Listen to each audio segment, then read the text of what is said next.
Segment three, and we're joined by Mike Berghoff, chair of the Purdue Board of Trustees. And we always appreciate that Mike is a busy man, that he takes some time to, we could probably do a 2 hour show on the future of college athletics and the role of higher ed and all that.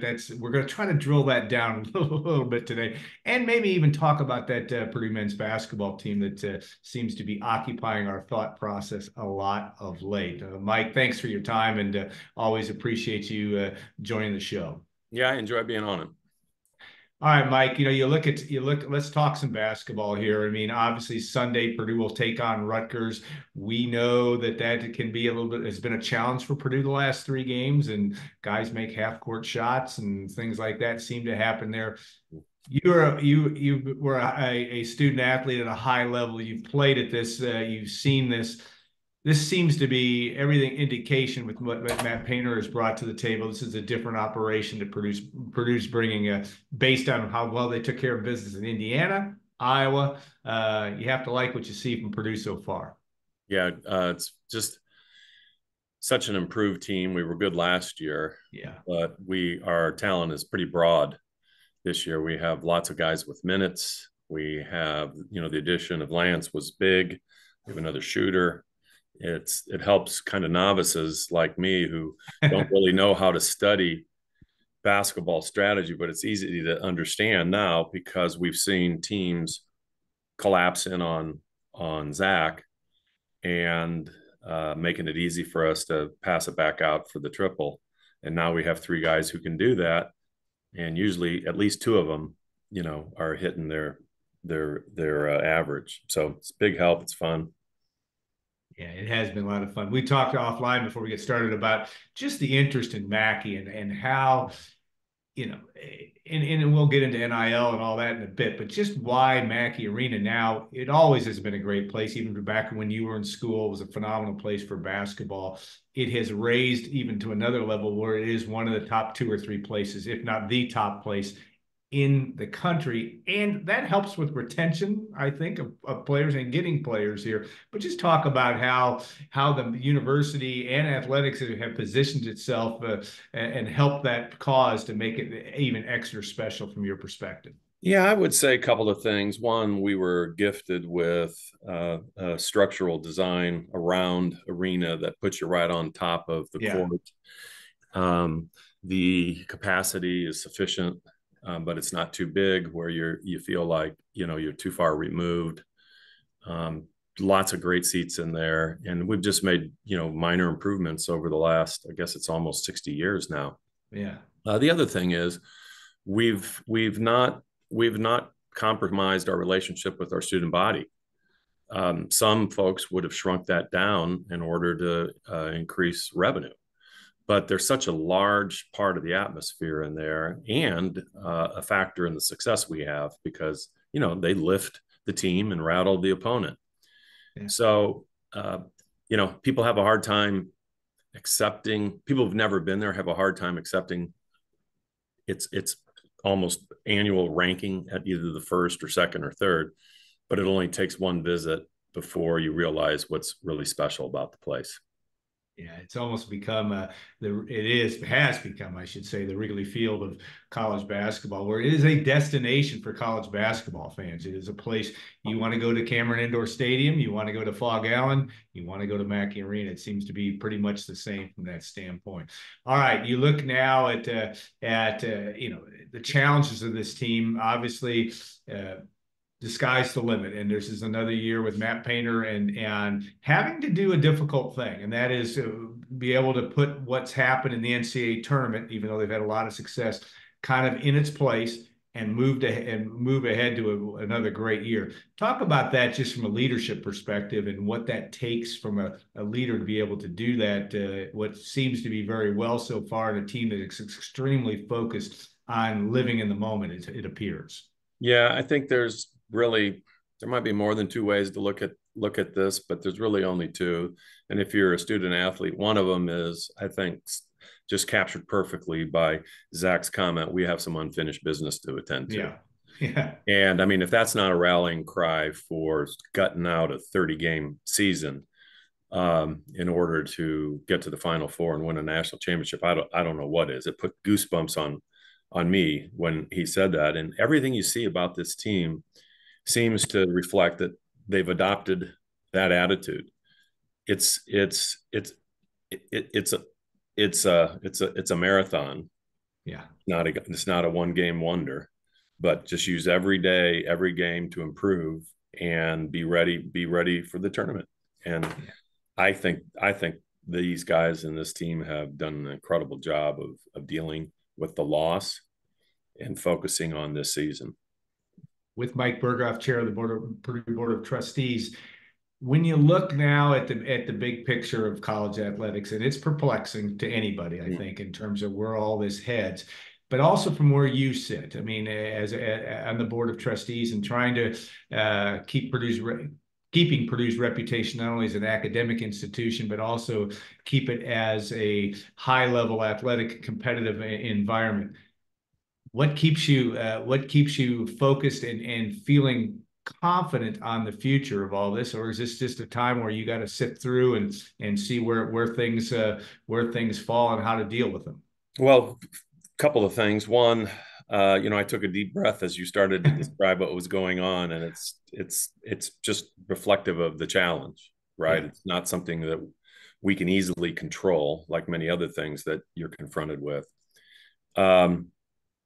Secondly, we stay in this thing, in this process, trying to influence the process, because we don't really believe you can be a comprehensive public, one of the nation's most comprehensive public universities without strong athletics, because strong athletics just reinforce there's a commitment to excellence about everything we do, both academically and athletically.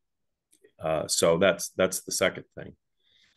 Third thing is, without our engagement, we're concerned that we're going to arrive at a solution that's not very good.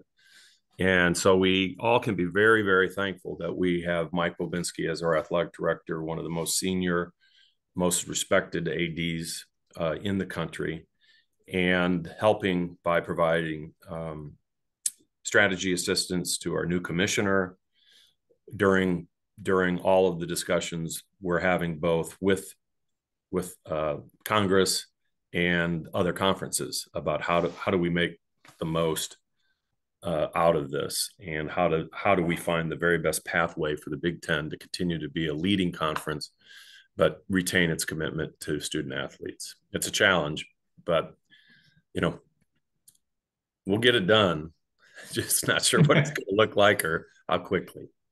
Well, in your business life, work life, and even in your board life, we are used to having solution A, solution B, solution C, yeah. Probably one of those three. This is one of them that is really, really challenging, I think, from that perspective, is you don't know the end result, and you've got to have enough well-meaning folks and smart folks and everybody invested in the right way to get this done. I mean, is it as simple as it we can we being all of college athletics, from administrators to student athletes down the line, row the boat, so to speak, in the same direction? Is that what it's going to take, or is it just we'll see what it's going to take?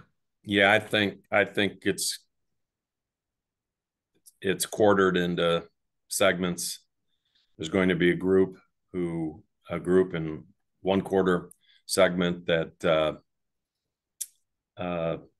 is probably going to benefit more than the other 2 or 3 or 4 quarters, and we need to be in that first quarter. Yeah. But it's a challenge, and I'm guessing if you asked, mostly because there's so many moving parts. You have player issues, you have compensation issues, you have conference issues, you have litigation. Yeah. That's existing, and all this needs to be dealt with at the same time. If you asked all of the athletic directors, this might be the most challenging period in college athletics ever. I think that's a fair assessment, but boy, it is a perplexing thing to envision what is it at the end of the tunnel.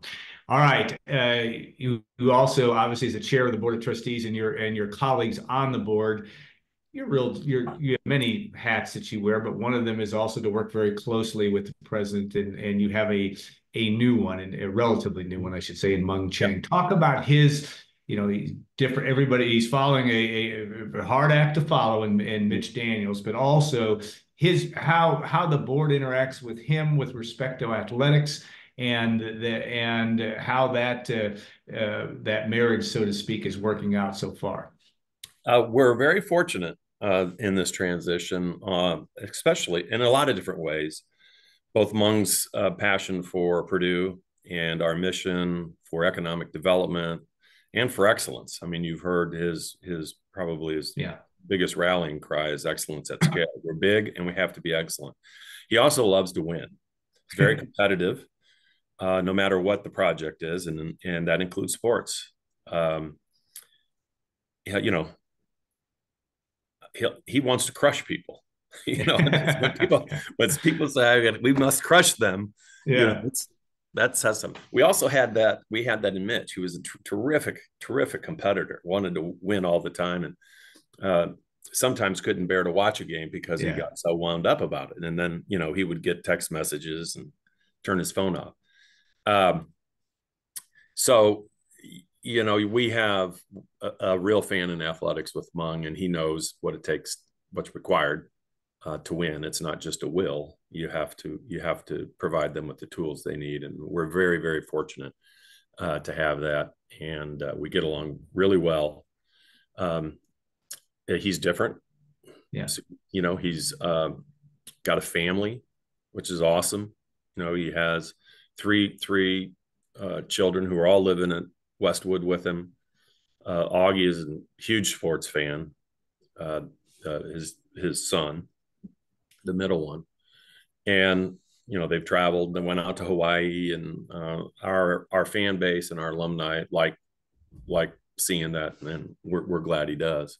And then on the academic side, you know, he has his foot on the pedal.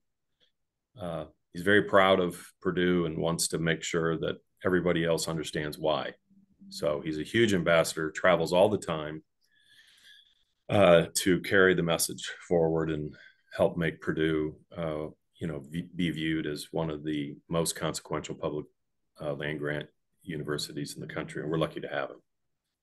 Many members of the board, if not all, are really are very present in athletic events, men's and women's, on a regular basis. I mean, you got Joanne Briette's as big a fan as you're ever going to find, on down the line. But it hasn't all, even since your time, this is what, 15th year now on the board. Thanks. Alignment is so challenging and yet important. I mean, you were able to get that accomplished, I think, with I'm talking the president, the athletic director, the board. That's a tough thing that's been able, but it seems to be as much in concert as it's ever been at this point. And talk about, because you've talked in the past about the importance of that, and not every school has that, and that can really make for a challenge if that doesn't happen. Yeah, I am really thankful that we have alignment on how you create a high performing team, and that includes managing reporting structures and organizational structures in a way that it allows the superstars that you hire to perform and do their job without inappropriate interference, but tons of support. And somehow we've managed to excel in this area.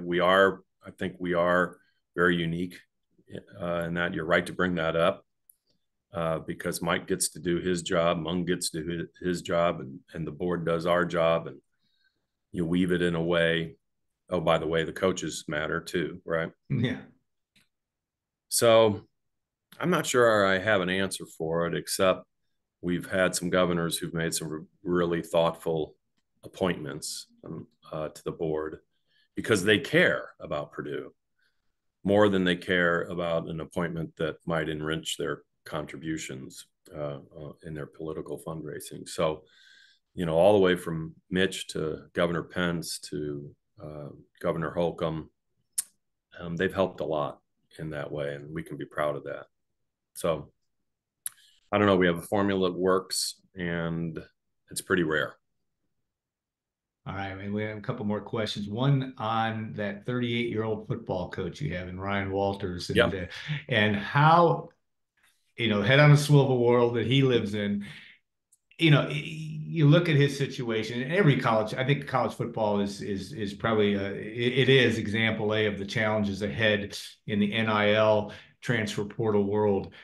Talk about his skill set and his January right after an entire season, like I said, is just craziness in terms of how to deal with that. But more from what you see him and how he internalizes that and how he seems to move forward in this wonderful world of complete instability in college football. Yeah, what an assignment. I was in on the interview with Coach and was very impressed.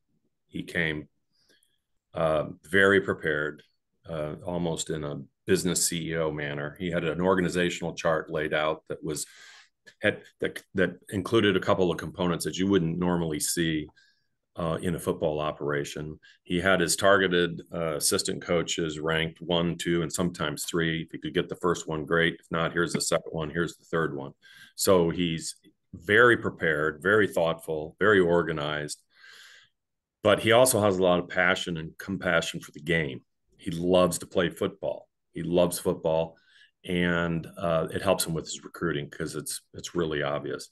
He's a younger guy, so he's closer to the players than most coaches are, which helps a lot. And so is his staff. So from a football standpoint, from a leadership standpoint, that showed right away. What we also had to consider, but probably wasn't realized until recently, is how effective can he be in this new world of NIL? Used to be the head coach had to be the strategist and the leader and the recruiter. Now it's almost like their primary responsibility is fundraising. Yeah. And that's different. Okay. Well, he's really good at it because he can communicate a vision to donors and explain what's required to make this vision reality. And part of the reality is funding for the NIL. And he's a good partner to have on the fundraising. We've done a number of these together, Coach and I and others. David Neff, now our new CEO. Mm-hmm. Mike Bobinski's been involved, and so we've had a fair amount of success. It took us a little while to figure out, but we've had a fair amount of success, and Coach has a lot to do with it. That group of the Boilermaker Alliance, and of course, we work with them a little bit on right. A content perspective, and it is truly another thing that you have to manage, and yet separate from the university, so to speak, but so tied together. Where do you see the collective world going? Do you think we'll have collectives 5 years from now, or is that another one that you just don't know how this world comes out? But looking at down the road, that role of the collective and the role of the Boilermaker Alliance, give me an evaluation of that. Yeah, I'm hopeful that the solution that ends up being adopted addresses student athlete compensation, in a way that's uniform and doesn't require coaches to be fundraisers. Yeah. So I'm hopeful that's what will happen. But until then, we have to compete. We have to raise funds, and that's just the reality. I think most people understand. I believe most people understand the commitment a student athlete makes, and their clock is almost totally absorbed on the sports footprint, facilities, location. They're there all the time, and they really can't have a job. So that there is a need for these student athletes to be compensated. We just need to figure out in a way that it's fair to the student athletes, and it allows the colleges to be a viable, lasting entity. And so, but until then, the Boilermaker Alliance, we're all in. We're supporting them. We're encouraging our donors to donate. We're also encouraging them not to forget about Purdue University academics and the other pieces of it. And they've really responded. They get it, and most of them get it. Not everybody. Um, but I'm hoping this is a short-term environment, and we'll come up with a long-term environment that makes better sense for the players and the universities. All right, last question is an impossible one, probably, but all right, you had Ohio, you had Oregon, Washington, USC, UCLA to this league, and I and the Big Ten has got a great reputation. I mean, both of us are graduates of a Big Ten school, and it's important to us. How do you keep that level? And I understand the four schools that were added are all AAU schools, that you haven't compromised your academic standing. But is this still going to be, again, I'm going to ask you to tell me, Mike Berghoff at age 70, what is it going to look like then? Is it still going to be, is the Big Ten, is the academic athletic tie? How do you keep that in this world? Yeah, I think the answer to that question comes out to the solution that gets presented by the outcome of how do we balance out compensation to student athletes, the lawsuits that are making their way through the courts, the review of the different conferences. There's a lot of balls that are juggling. Yeah. I'm hopeful that folks like Purdue, who have been in the big, who are in, one of the two probably most significant conferences, end up on the winning side of this.